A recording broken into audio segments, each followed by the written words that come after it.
Hello friends, welcome to the Chitra Science Hub. Today we will discuss about biological defenses, third category of innate immunity.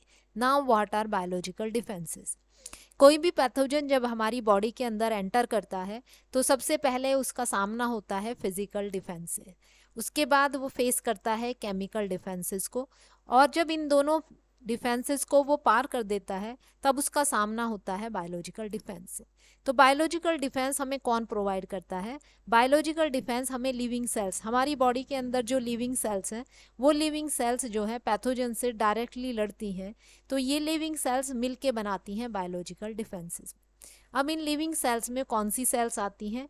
वो sales आती हैं जो phagocytic होती हैं, यानी कि फेगोसाइटोसिस करती हैं। वो सेल्स होती हैं जो इन्फ्लेमेशन में रोल प्ले करती हैं, और वो सेल्स होती हैं जो हमारी नॉर्मल माइक्रोफ्लोरा के अंदर रहती हैं। तो बायोलॉजिकल डिफेंस जो है वो लिविंग सेल से प्रोवाइड होता है जो आपके पैथोजन से सीधा लड़ती हैं। इस वीडियो के अंदर हम बायोलॉजिकल बैरियर्स की दो कैटेगरी स्टडी करेंगे, normal microflora and phagocytosis. Inflammation जो है वो हम नेक्स्ट वीडियो में स्टडी करेंगे। अब हम सब देखते हैं कि नॉर्मल माइक्रोफ्लोरा किस तरह से हमें डिफेंस प्रोवाइड कराता है। तो नॉर्मल माइक्रोफ्लोरा हम किसे कहते हैं? नॉर्मल माइक्रोफ्लोरा उन माइक्रोब से मिलके बनता है जो नॉन पैथोजेनिक होते हैं, यानी कि वो डिजीज कॉज नहीं करते और नॉर्मली जो है वो हमारे साथ रहते हैं, या तो हमारी बॉडी की सरफेस पर या हमारी बॉडी के अंदर। जैसे कि स्किन है, स्किन पर स्टेफाइलोकोकस ओरियस बैक्टीरिया रहता है। आपका रेस्पायरेटरी ट्रैक है, गैस्ट्रोइंटेस्टाइनल ट्रैक है और जेनिटो यूरिनरी ट्रैक है। इन लोकेशंस पर ये नॉन पैथोजेनिक माइक्रोब्स नॉर्मली रहते हैं और हमें कोई नुकसान नहीं पहुंचाते। ये माइक्रोब्स जो है हमारा नॉर्मल माइक्रोफ्लोरा बनाते हैं। ये नॉर्मल माइक्रोफ्लोरा हमें इन्फेक्शन से कैसे बचाता है? जैसे ही पैथोजन एंटर करता है तो उसे अटैचमेंट साइट की ज़रूरत पड़ती है, उसे न्यूट्रिएंट्स की ज़रूरत पड़ती है, खाने की ज़रूरत पड़ती है। अब ये जो नॉर्मल फ्लोरा में माइक्रोब्स रहते हैं ये उन अटैचमेंट साइट को ऑक्यूपाई करके रखते हैं, तो पैथोजन को जो है अटैचमेंट साइट नहीं मिलती। साथ में ही न्यूट्रिएंट जो है उस न्यूट्रिएंट को ये पैथोजन को अवेलेबल नहीं करते, तो आने वाले पैथोजन को compete करना पड़ेगा इन अटैचमेंट साइट्स के लिए और न्यूट्रिएंट्स के लिए विद द नॉर्मल माइक्रोफ्लोरा। तो ये जो आपका नॉर्मल माइक्रोफ्लोरा है ये पैथोजन को ना अटैचमेंट साइट प्रोवाइड करने देगा ना न्यूट्रिएंट्स देगा। साथ में क्या है, ये एंटी माइक्रोबियल केमिकल्स भी रिलीज करते हैं, जैसे कि आपका बैक्टीरियोसिंस। ये एंटी माइक्रोबियल केमिकल्स जो हैं वो पैथोजन को किल करते हैं।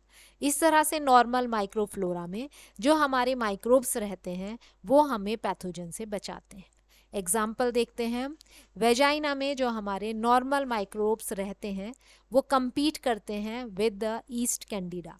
वेजाइना में मोस्ट ऑफ आपके फंगल इन्फेक्शंस बहुत इजीली हो जाते हैं।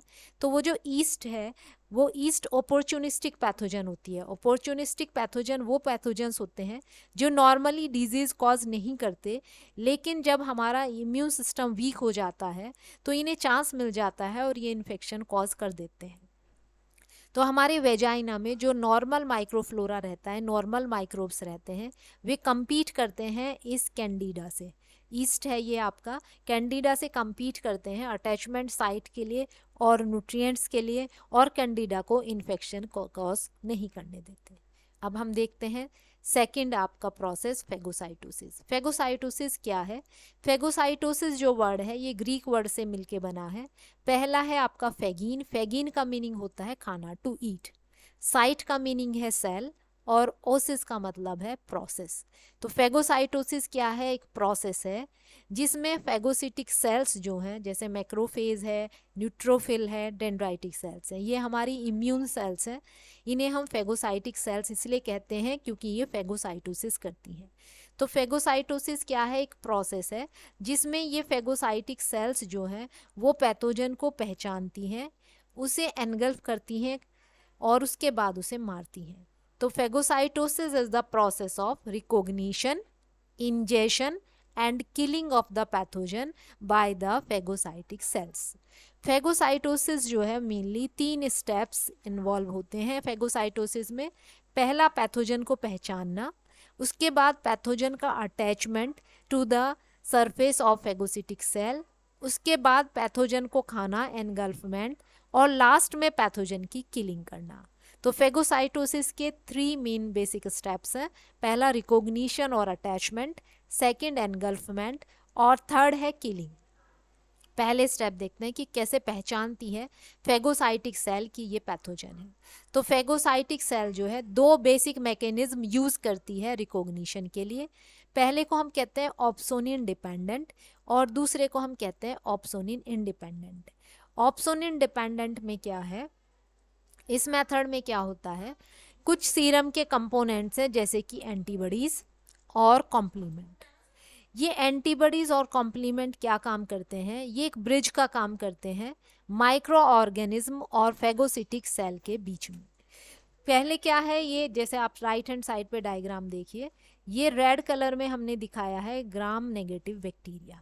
ठीक है, इस ग्राम नेगेटिव बैक्टीरिया को फेगोसिटिक सेल, ये आपके येलो कलर में जो है ये फेगोसिटिक सेल है, इन दोनों को जोड़ने का काम किया है इस एंटीबॉडी ने। ये जो वाई शेप्ड मॉलिक्यूल है ये एंटीबॉडी है।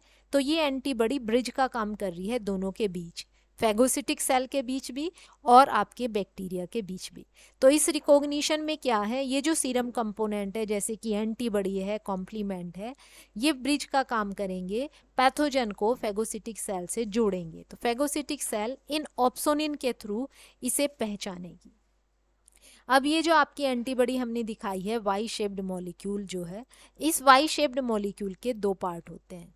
ये जो आपका पार्ट है इसे हम एफसी पोर्शन कहते हैं और ये जो ऊपर वाली 2 आर्म है इसे हम एफएबी पोर्शन कहते हैं।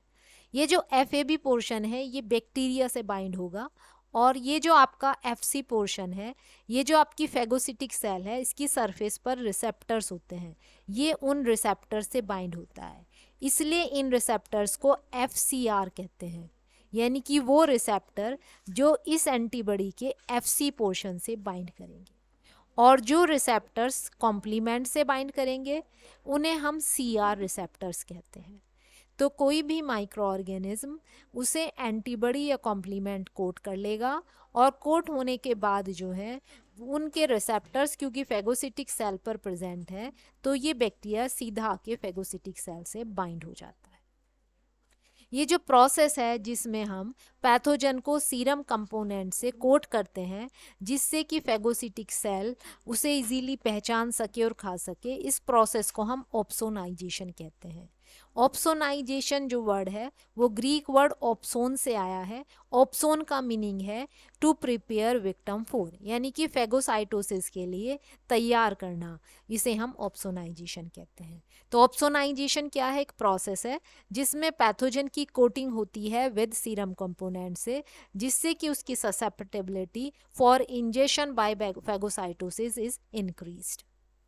अब देखते हैं हम recognition in case of opsonin independent. Opsonin dependent recognition में क्या है, ऑप्सोनिन ब्रिज का काम करता है। ये जो एंटीबॉडीज और कॉम्प्लीमेंट है इन्हें ऑप्सोनिन कहते हैं। अब इस केस में क्या है आपका ऑप्सोनिन इंडिपेंडेंट में फेगोसिटिक सेल्स कुछ रिसेप्टर्स यूज करती है, उसकी सरफेस पर कुछ रिसेप्टर्स प्रेजेंट होते हैं जो पहचानते हैं ऐसे स्ट्रक्चर्स जो कॉमन होंगे पैथोजेनिक माइक्रोब्स के लिए।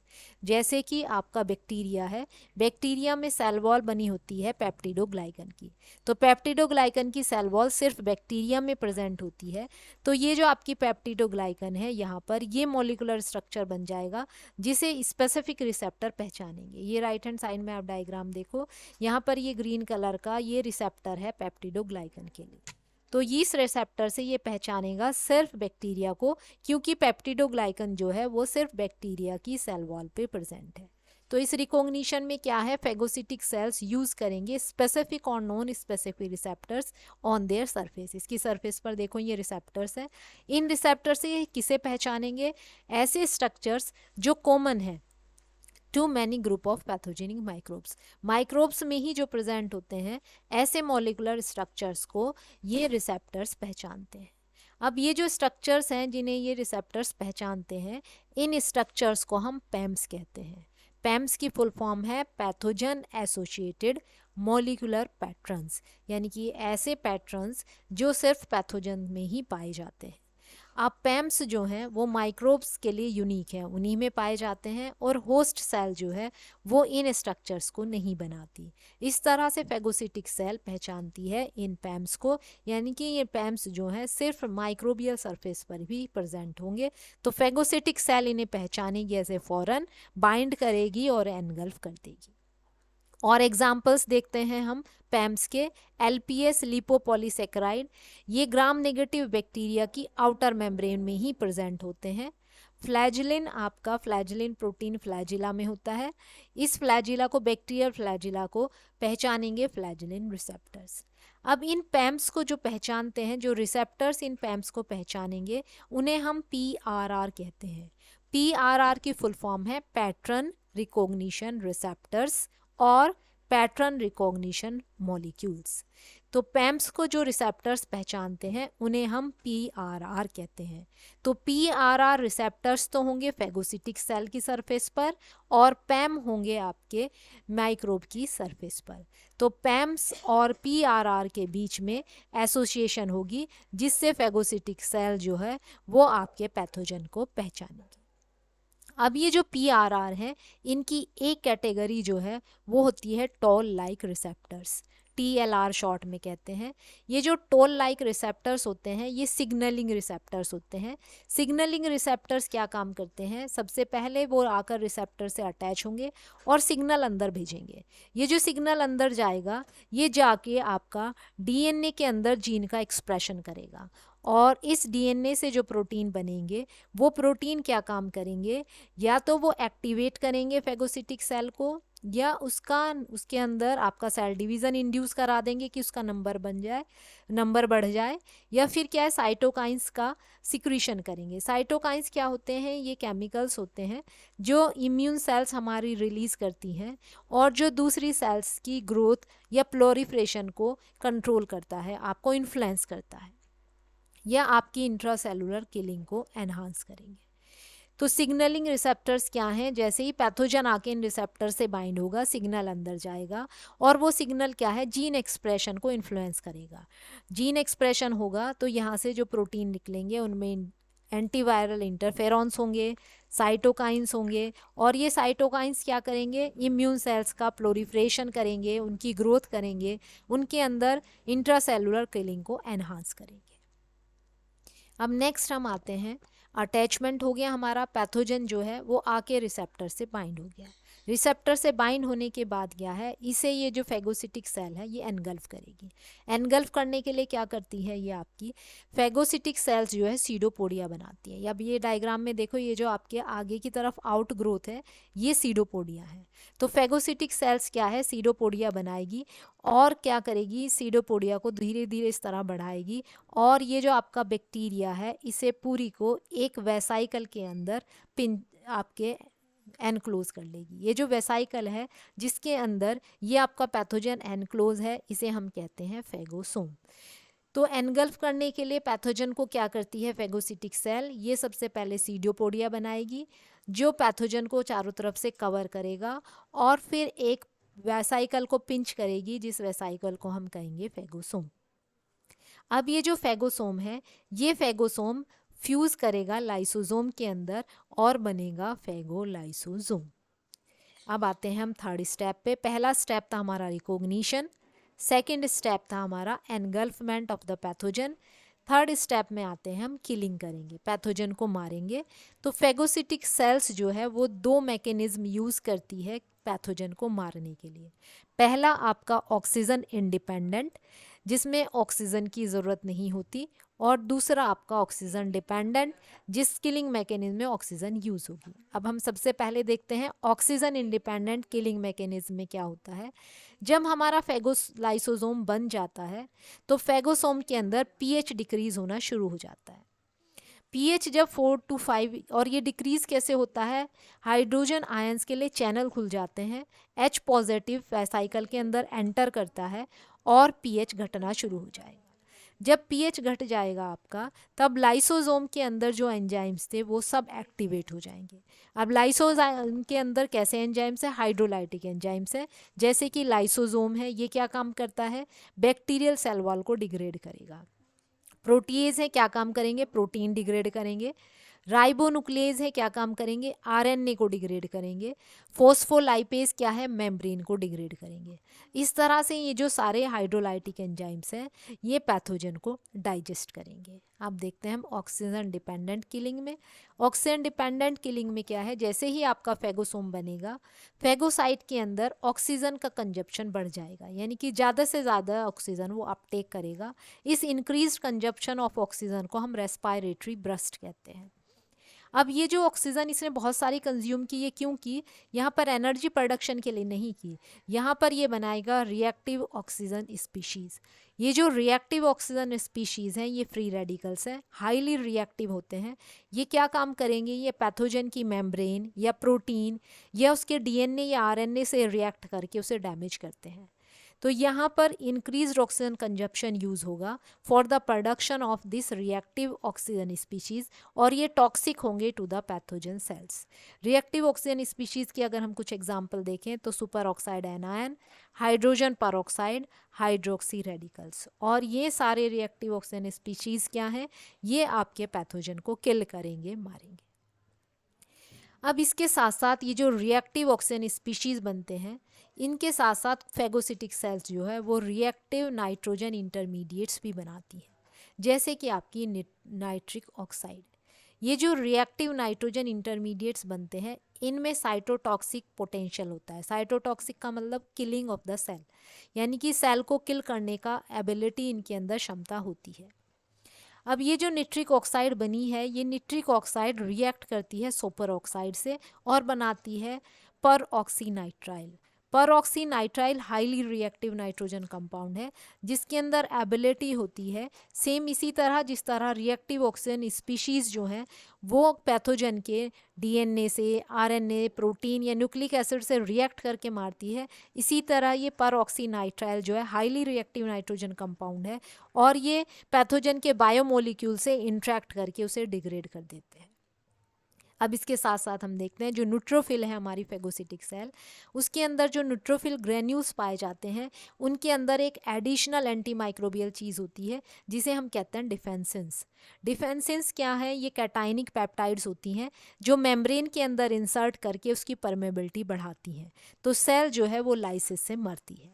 एग्जाम्पल एक हम देखें तो bacteriocidal permeability increasing protein, BPI protein जो है ये एक प्रकार का डिफेंसिन है। ये डिफेंसिन्स क्या करेंगे, मेम्ब्रेन्स के अंदर चैनल्स या पोर बना देंगे और सेल जो है वो लाइसिस से मर जाती है। इस तरह से ऑक्सीजन डिपेंडेंट किलिंग होती है आपके फेगोसिटिक सेल के अंदर। अब पैथोजन को मारने के बाद क्या काम करेगा, वो डेब्रिस जो है बाहर रिलीज करेगा। यहाँ पर हमने क्या देखा, सबसे पहले पैथोजन आके अटैच हुआ, फिर वो एक साइकिल के अंदर पिंच हुआ जिसे हमने कहा फेगोसोम। फेगोसोम फिर लाइसोसोम से फ्यूज़ हुआ और बना आपका यहाँ पर फेगोलाइसोसोम। फेगोलाइसोसोम के अंदर लाइसोसोम्स के जो एंजाइम्स हैं वो इसे किल करेंगे, मारेंगे, छोटे छोटे पार्ट्स में तोड़ देंगे और उसके बाद जो है आपका जो वेस्ट है वो सेल से बाहर रिलीज़ कर दिया जाएगा। इस तरह से फेगोसाइटोसिस में पैथोजन को आपका एनगल्फ करके मारा जाता है और उसके जो छोटे छोटे पार्ट्स हैं वो बाहर रिलीज़ किए जाते हैं। अब आपका ये जो डाइजेशन है पैथोजन का हमने डिस्ट्रक्शन करा, इसके साथ साथ एक चीज़ और करती हैं फेगोसिटिक सेल्स, वो है एंटीजन प्रेजेंटेशन। यहाँ पर फेगोसिटिक सेल्स जो हैं इन्नेट के साथ साथ एडेप्टिव इम्यूनिटी में भी रोल प्ले करती हैं। फेगोसिटिक सेल्स जो हैं जैसे कि आपका मैक्रोफेज है, डेंड्राइटिक सेल्स हैं, ये एंटीजन प्रेजेंटेशन का काम भी करती हैं। अब एंटीजन प्रेजेंटेशन क्या है, जैसे ही हमने पैथोजन को एनगल्फ करा, उसे डिग्रेड करा, उसका जो कुछ पार्ट है, प्रोटीन का कुछ पार्ट है, उस प्रोटीन के पार्ट को हम सेल की, ये जो फेगोसिटिक सेल हम देख रहे हैं, इसकी सरफेस पर MHC के साथ प्रेजेंट करते हैं। और ये हम किसे प्रेजेंट करते हैं, ये हम प्रेजेंट करते हैं टी सेल को। टी सेल क्या है, एडेप्टिव इम्यूनिटी का पार्ट है। तो यहाँ पर एंटीजन प्रेजेंट करेंगे टी सेल को और टी सेल को एक्टिवेट करेंगे। तो यहाँ पर जो मैक्रोफेज है वो इन्नेट के साथ साथ एडेप्टिव में भी रोल प्ले कर रही है। इस प्रोसेस को, ये जो हमने पैथोजन को डिग्रेड करा उसका एक पार्ट टी सेल को दिखाया, इस प्रोसेस को हम एंटीजन प्रोसेसिंग और प्रेजेंटेशन कहते हैं। इस तरह से मैक्रोफेज जो है या डेंड्राइटिक सेल्स हैं, ये जो फेगोसिटिक सेल्स हैं, ये फेगोसाइटोसिस के साथ साथ एंटीजन प्रोसेसिंग और प्रेजेंटेशन का काम भी करती हैं। सारी फेगोसिटिक सेल्स जो हैं वो एंटीजन प्रेजेंटेशन का काम नहीं करती, कुछ सेल्स ही हैं जो फेगोसाइटोसिस के साथ साथ एंटीजन प्रेजेंटेशन भी करेंगी, जैसे कि आपकी डेंड्राइटिक सेल है, आपकी मैक्रोफेज है। अब एक बार हम ओवरव्यू देखते हैं कि फेगोसाइटोसिस में हमने क्या क्या पढ़ा। सबसे पहले हमने देखी एक फेगोसिटिक सेल है आपकी मैक्रोफेज। यहाँ पर एक पैथोजन आया, ये आपका बैक्टीरिया हो, फंगस हो, वायरस हो। सबसे पहले ये रिसेप्टर की हेल्प से अटैच हुआ। अटैच होने के बाद क्या है, ये जो आपके सीडोपोडिया हैं, ये सीडोपोडिया बनेंगे और ये इसे आपके कैप्चर करेंगे, व्रैप करेंगे चारों तरफ से, और ये जो आपकी वेसाइकल है ये पिंच होगी, मेम्ब्रेन से अलग हो जाएगी और बनाएगी फेगोसोम। फेगोसोम फ्यूज करेगा लाइसोसोम से और बनेगा फेगोलाइसोसोम। लाइसोसोम के अंदर सारे हाइड्रोलाइटिक एंजाइम्स हैं, ये एंजाइम एक्टिवेट होंगे जब इस फेगोलाइसोसोम के अंदर पीएच ड्रॉप होगा। पीएच कब ड्रॉप होगा, जब इसके अंदर एच पॉजिटिव चैनल खुलेंगे तो एच पॉजिटिव अंदर आएगा और यहाँ पर पीएच घट जाएगा। पीएच घटते ही 4 to 5 होते ही हाइड्रोलाइटिक जितने भी एंजाइम लाइसोसोम के अंदर थे वो एक्टिव हो जाएंगे और ये जो आपका पैथोजन है इसका डिग्रेडेशन शुरू हो जाएगा। इसे डिग्रेड करने के बाद वेस्ट जो है वो आपका बाहर रिलीज किया जाएगा। This is all about phagocytosis. Thank you.